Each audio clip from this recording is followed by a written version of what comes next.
juízo contra Sodoma e Gomorra. Pois é, e incrivelmente, a lição mais assustadora desse estudo não está na destruição da cidade inteira, mas numa única mulher, né? Verdade. Que foi destruída por causa de um simples olhar para trás. É o tipo de ensino que faz a gente parar, respirar fundo e refletir sobre a santidade do nosso Deus. Com certeza. O nosso texto áureo de hoje, que está lá no livro de Gênesis, capítulo 18, versículo 32, é o clímax da intercessão de Abraão. Ele diz assim para o Senhor: Ora, não se ire o Senhor que ainda só mais esta vez falo. Se porventura se acharem ali 10. E Deus responde: Não a destruirei por amor dos 10. Nós ensinamos aqui que Deus é profundamente misericordioso. Ele é longânimo e dá tempo de sobra para o arrependimento. Mas, veja bem, quando a humanidade rejeita continuamente esse tempo, o seu juízo vem e é sem misericórdia. Hoje em dia, prega-se muito um Deus de infinito amor. O que, assim, é uma verdade absoluta, né? Amém, sem dúvida. Mas, frequentemente, a gente vê que se exclui a severidade dele, a justiça e o juízo. E o que a nossa lição de hoje propõe para os irmãos é justamente encontrar essa balança perfeita. O nosso texto áureo, lá em Gênesis capítulo 18, versículo 32, mostra isso. A intercessão de Abraão, né? Isso. Quando Abraão clama para o Senhor poupar a cidade se houvesse só 10 justos ali, e Deus concorda. E a nossa verdade prática resume isso maravilhosamente bem. Que Deus é misericordioso, ele dá tempo para o arrependimento, mas quando o ser humano recusa, ou melhor, recusa obstinadamente, o juízo vem sem misericórdia. E para a gente entender o peso desse juízo, nós precisamos primeiro entender a profundidade dessa graça, né? Entrando no nosso tópico 1, a visita dos anjos a Abraão. O texto bíblico em Gênesis capítulo 18, versículo 1, ele constrói um cenário curioso. Ele faz questão de dizer que o Senhor apareceu a Abraão no calor do dia. O calor do meio-dia significa que o mundo simplesmente para. Ninguém trabalha, ninguém viaja. É o momento de ficar quieto na sombra porque o sol é opressivo, né? Pois é. E aí Abraão tá lá, descansando na porta da tenda, e de repente ele recebe essa visita de 3 homens. Eu sempre achei que fosse só uma questão de boas maneiras, sabe? Tipo, receber uma visita real bem na hora que você tirou os sapatos para relaxar no sofá. É desconcertante. Muito. Mas olhando os detalhes nos versículos 2 a 4, a gente percebe que Abraão não só levanta, ele corre, ele se prostra com o rosto no chão, manda matar a melhor vitela e pede para Sara amassar a melhor farinha. Isso.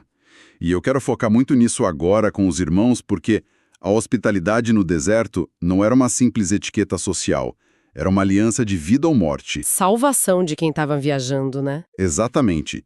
Recusar água para um viajante era quase uma sentença de morte.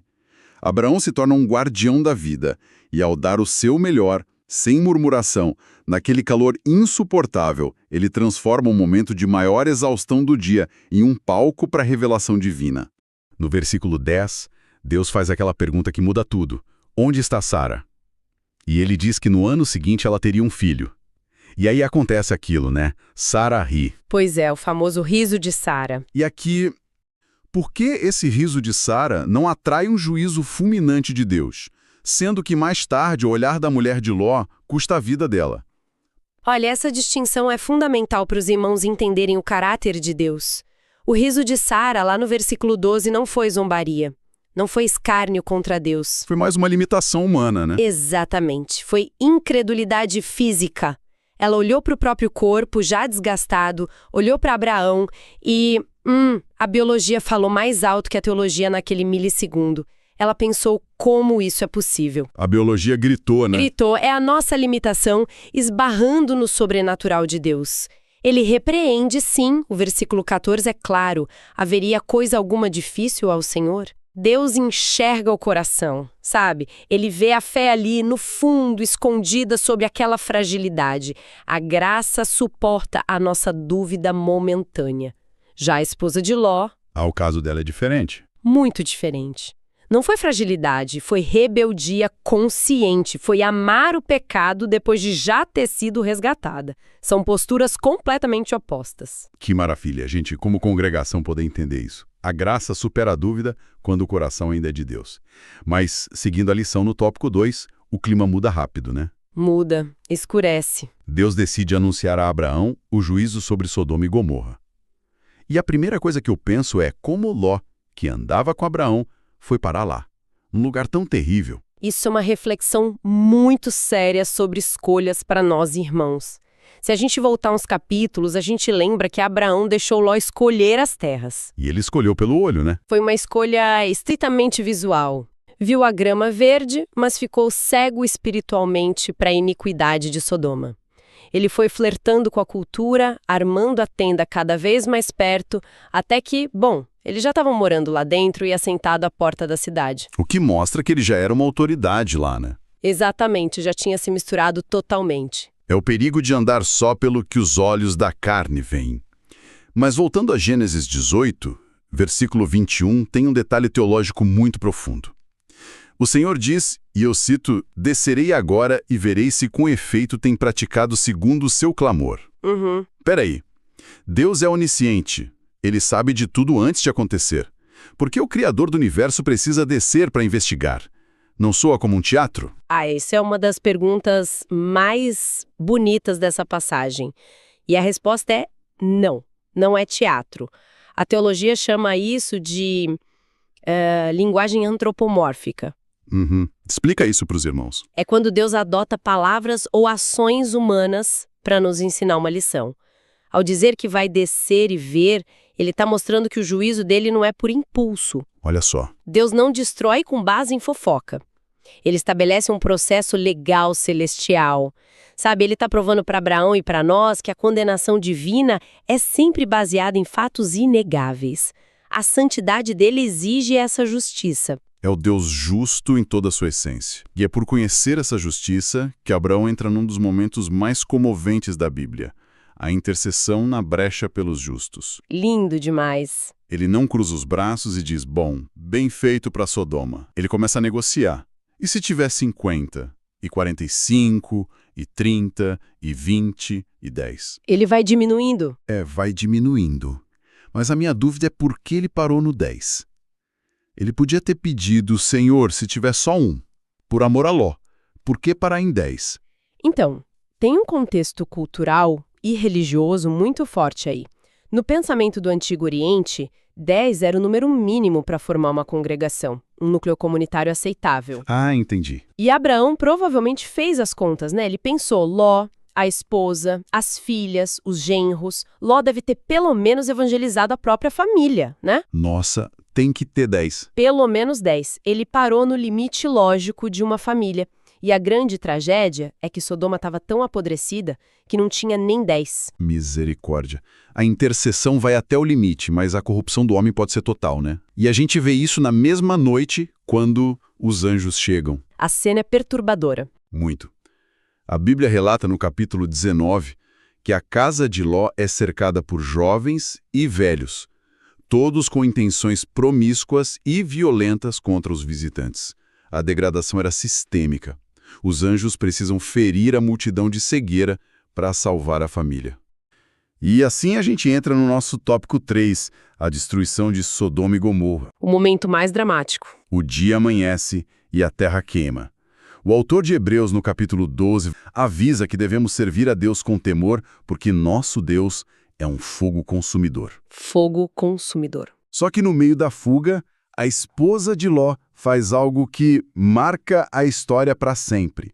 A ordem era clara em Gênesis 19, versículo 17. Escapa por tua vida, não olhes para trás. Mas no versículo 26, ela olha e vira uma estátua de sal. E eu preciso que você nos explique por que sal. É uma punição muito específica, né? Pois é, não podia ser fulminada por um raio. O que significa esse sal teologicamente? Essa é a chave de ouro da nossa lição. Para nós, hoje, sal é tempero.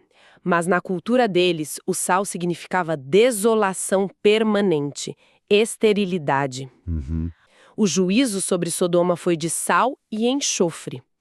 Quer dizer que os anjos tiraram o corpo dela de Sodoma, mas... Mas não tiraram Sodoma do coração dela. Exato. É isso. O fogo não alcançou ela. Ela não morreu pela calamidade geral.